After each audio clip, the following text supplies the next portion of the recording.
Hey, if you've been in the market to buy or sell a home, or if you're a professional in the industry, then you want to take a listen to this video, as I have some things to say about 5 things that will be affecting interest rates as we move along in 2022. Number 1, jobs growth. Now, the Bureau of Labor Statistics reported today that the unemployment rate is now at 3.6%. Now, that is near the pre-pandemic low of 3.1%. So all that means is we are getting right back on track to exactly where we left off in February of 2020. Now, part of that, wages are surging. 5.6% wage growth versus this time last year. Now, today's job report also had some figures that the economy has added more jobs than any other time since 1983. Now, here's some fun facts about 1983. Interest rates, year end by the Federal Reserve, 11%. Crazy, right? People are complaining about where they are right now. Hey, try borrowing money back in 1983. Now, the average cost of a house, though, back in 1983 was also $82,600. Crazy times. Cost of gasoline, a whopping 96 cents. Man. Now, a Dodge Ram 50 truck was $5,665. Good to know that some things still don't change.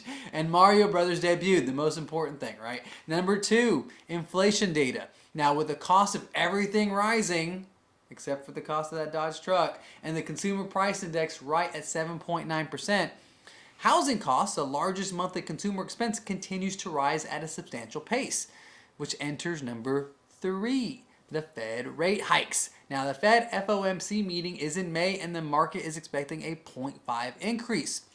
They're also expecting a 0.5 increase in July, and we just got an increase in March by 0.25. So we've had a lot of added pressure putting it on the rates as we move along in 2022, which only means we're going up, right? Number 4, earnings season. We are now in Q2 of 2022. Companies will start to report their Q1 earnings and their forward outlook for 2022. So that will continue to add some volatility to the market and interest rates in particular.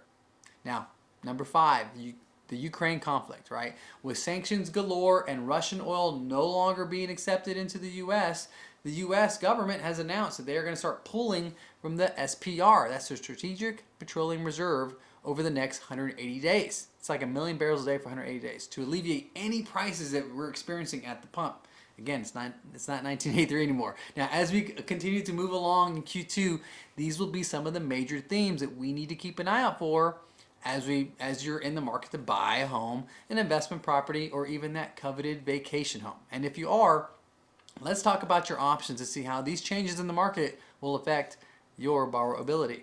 Again, I'm Ralph Tapia. Thanks so much for watching, and remember, I loan it so you can own it. Until next time. And I'd rather much be playing some Mario Brothers than dealing with this market. Where's Princess? What's her name? Princess Leia? Princess Poppy? No, what am I thinking of here? Princess Petunia? Who knows? Let's go play some Mario Brothers.